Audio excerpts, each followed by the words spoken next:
Hello, welcome back to the reading of the poem of the Man God, written by Maria Valtorta, Volume 3, Chapter 288, Part 2, The Sabbath at Gerasa. Jesus goes back towards the house and enters a large room where the women are. He smiles so happily that Mary asks him, "What has happened, son, that you are so happy?" "I am as happy as Margiam, who is galloping on a camel. Come out, so that we may see him coming back." They all go out into the yard and sit on the low wall near the basins. The apostles who are not sleeping approach them. Those who are at the windows in the room upstairs look down. They see the group and go down to join them.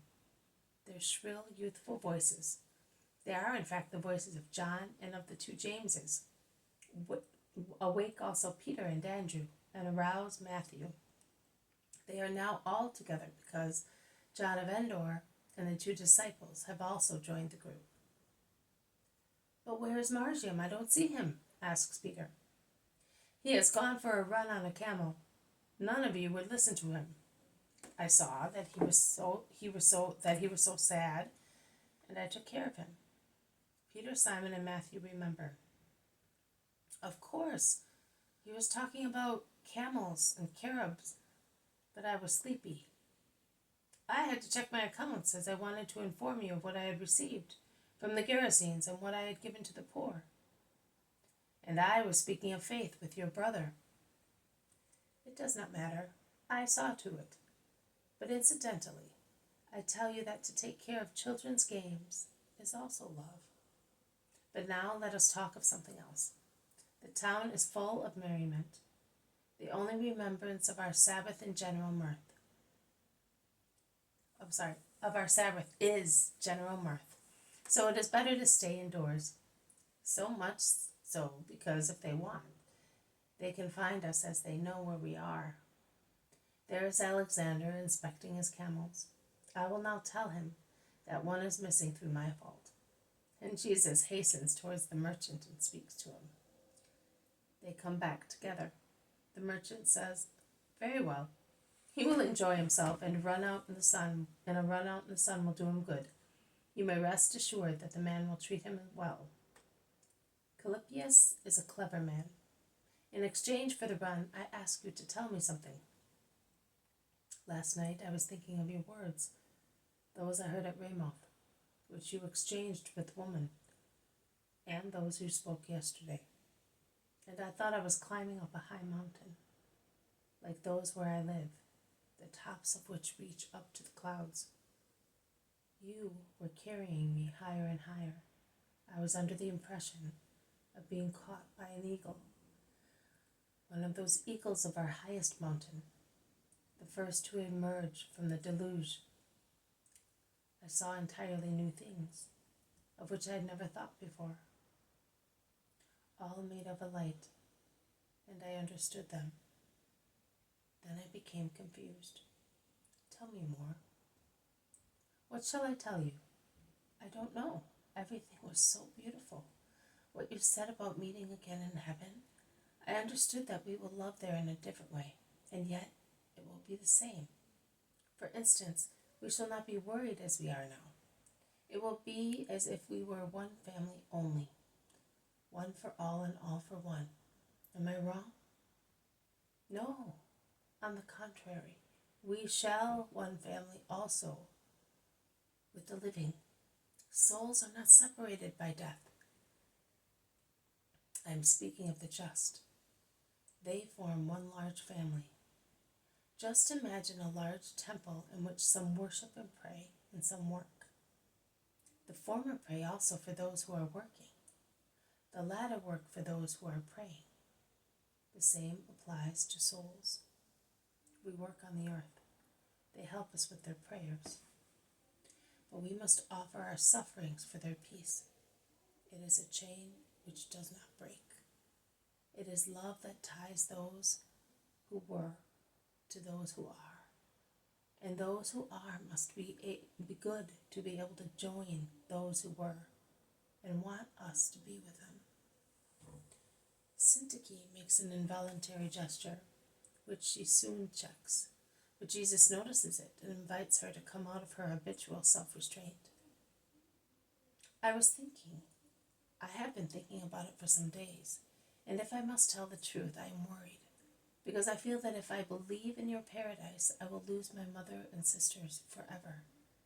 A sob breaks the voice of Syntyche, who stops to stifle tears. What thought worries you so much? I now believe in you. I can only think of my mother as a heathen. She was good, oh, very good, and my sisters too. Little Esmini was the best daughter there ever was on the earth. But they were heathens. Now, when I was like them, I thought of Hades, and I used to say, we will meet there again. Now Hades no longer exists. There is your paradise, kingdom of heaven, for those who have served the true God in justice. And what about those poor souls? It is no fault of theirs that they were born in Greece. None of the priests in Israel ever came to say, our God is the true God. So, are their virtues and sufferings worth nothing? Will they be in eternal darkness and separated from me forever? I tell you, it is a torture. I seem to have almost disowned them. Forgive me, my Lord, I am weeping. And she falls on her knees, weeping disconsolately. Alexander Masachi says, there you are. I also was wondering whether if I became a just man, I will ever find my father, mother, my brothers, and friends. Jesus lays his fingers on Syntyche's brown-haired head and says, one is at fault when one knows the truth, but persists in error, not when one is convinced of being in the truth. And no voice has ever come to say, the truth is what I am bringing you. Forsake your chimeras for this true God, and you will gain heaven. God is just. Can you believe that he will not reward virtue, which was perfected all by itself, in the corruption of the heathen world? Do not worry, my daughter. What about original sin and their nefarious cult? And more objections would come from the Israelites to grieve Syntyche's already desolate soul. If Jesus, with a gesture, did not impose silence, he says, the original sin is common to everybody, whether one is from Israel or not. It is not a peculiarity of heathens. The pagan cult will be sinful after the law of Christ has been spread throughout the world. Virtue will always be virtue in the eyes of God. And in virtue of my union with the Father, I say this in his name, translating his most holy thought into words, that the ways of God's merciful power are manifold, and they are so intent on giving joy to virtuous people that they will remove barriers between souls, and peace will be given to those who deserve peace. Not only, but I say, that in future those who follow the religion of their ancestors with justice and holiness, convinced of being in the truth, will not be disliked and punished by God.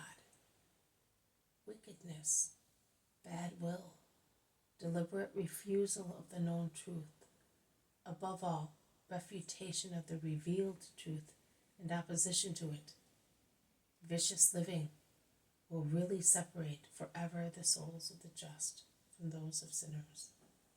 Take heart, Syntyche.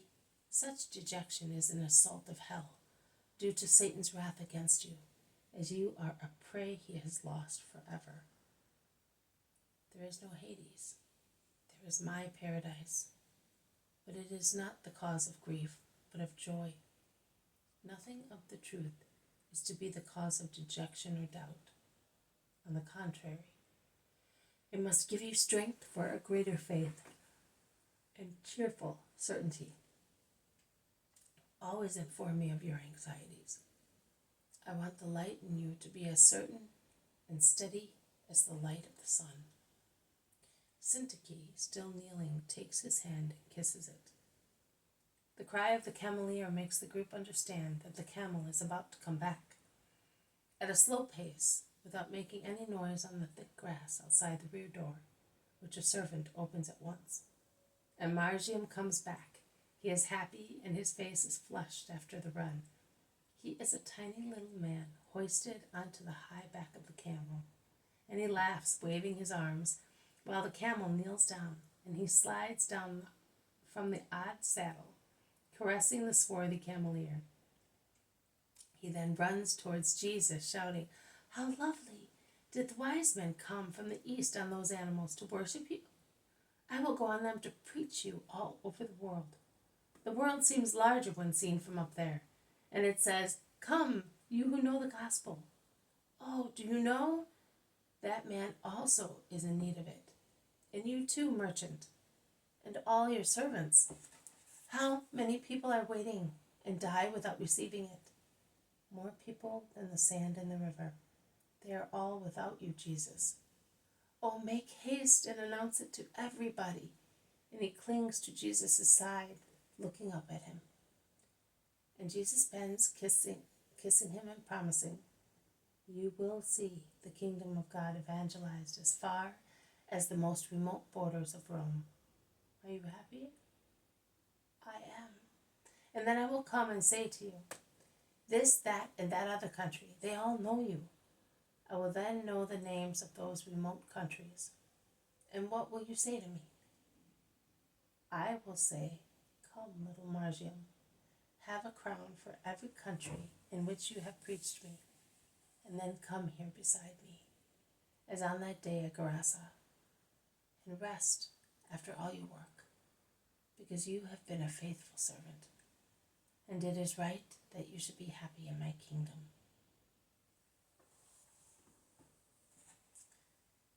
This has been a reading from the poem of the Man God, written by Maria Valtorta, Volume 3, Chapter 288, Part 2, The Sabbath at Gerasa. Thank you for listening. I will see you tomorrow. May God bless you, and may peace be with you.